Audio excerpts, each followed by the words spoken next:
Not the biggest haul ever, and not everything in this haul is something that I'm going to be taking apart and painting up and customising and restoring anyway. There's one or two that are just to be left alone. So first up is this Hot Wheels Plymouth Hemicuda. Anybody who's seen all my videos will know that I've restored one of these over three. It was a video split up into three parts, quite an intensive video. Here it is. Here's the one that I did. And the green one is what it would have looked like right at the start. It's nice to see what the gold one would have looked like when it was brand new before it got into the condition where I had to restore it. So the green one's one to leave alone. I'll just display it next to the gold one.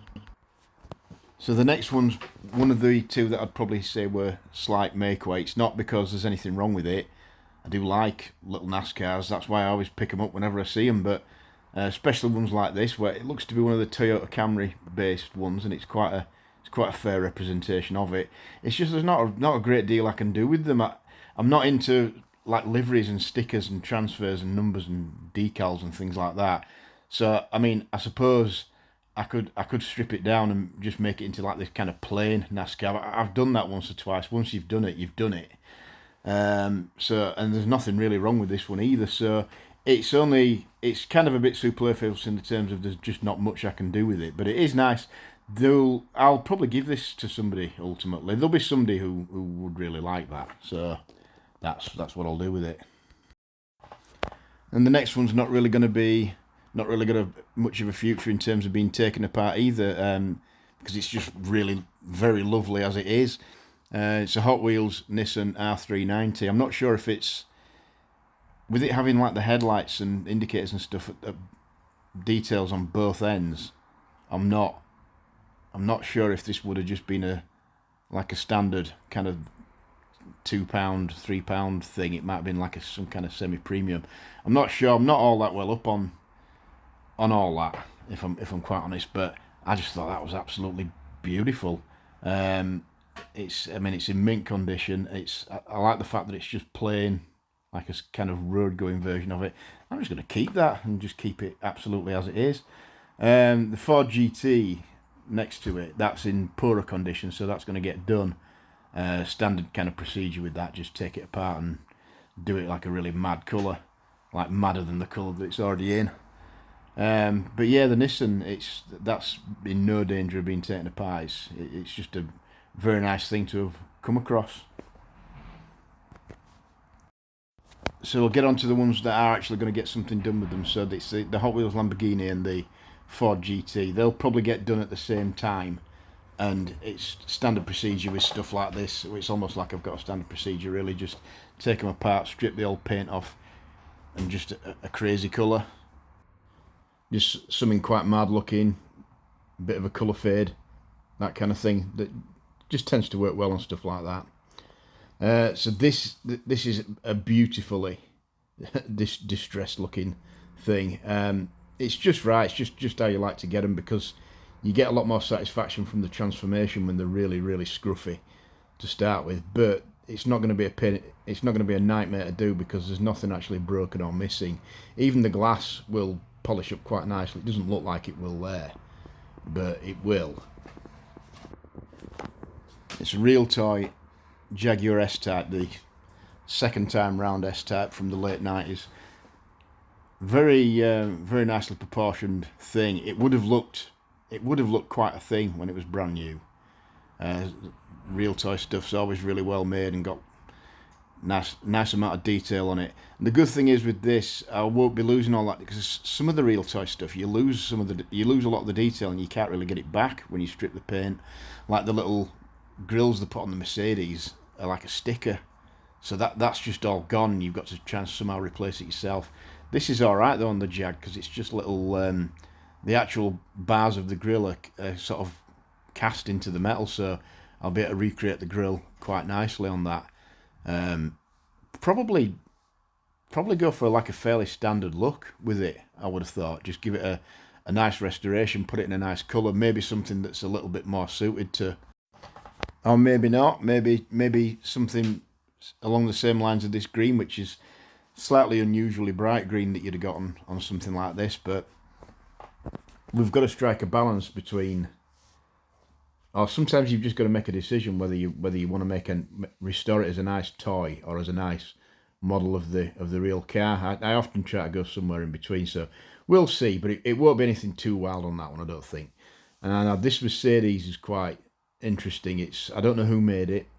I don't really need to know because it's nice. It's got a lot of real toy fingerprints on it. I mean, I'm sure they've used wheels similar to that for like touring car stuff, like this is. This is like a Mercedes 190 touring car, and the sort of the individual red plastic racing seats and the roll cage and stuff inside. That's all very real toy. But it doesn't say real toy on the base. It doesn't say anybody on the base. But it's all there. It's all in good condition. I don't think it's going to stay like it is. It can't really because it's quite scruffy, and the roll cage and seats and stuff have become unattached from inside. So it's going to have to be opened up and done no matter what. But it is nice. It is nice as a casting. I'd be interested to know who it was actually. I think its future will be similar to this this CLK. Well, it's another Mercedes, but it's a CLK GT, so it's like the kind of racing car version of the CLK. I don't think it shares anything with the normal Mercedes CLK from them. Probably the front grille and the back lights, and that's about it. But I did the black chrome routine with this one. Just stripped it down,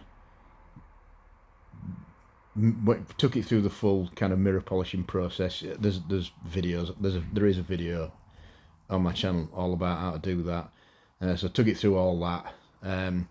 Made some little tyres for it, just some little tyres for the original wheels. Last couple of videos actually that I put up show you how to do that, and then just did use the tail light tint to give like a kind of what I call the black chrome effect. I know it's not black, it's grey, but I call it black chrome. Hot Wheels call it black chrome. If it's good enough for them, it's good enough for me. And I've mentioned this before, whenever I show a black chrome car I always say I have done a video on that. So please watch it. For whatever reason, it's not got that many views, and it is quite an informative video. But so I think that's what the future for this 190 is going to be. Something very similar to that. They look pretty good next to each other then, if I do that with it.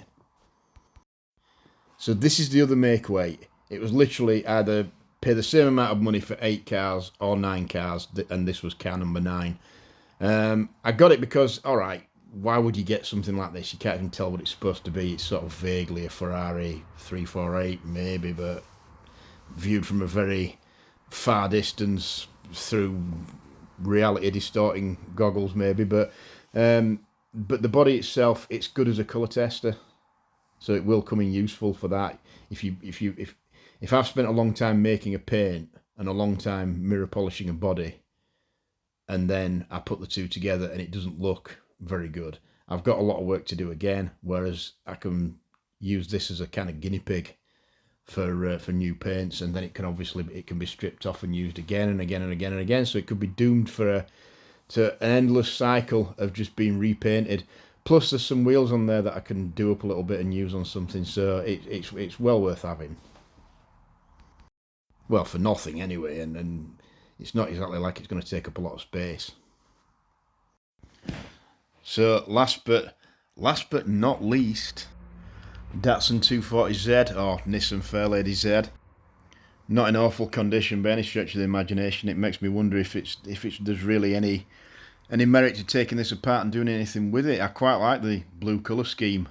Maybe somebody who's got a real 240Z can tell me which of the Hot Wheels ones actually looks the most like it.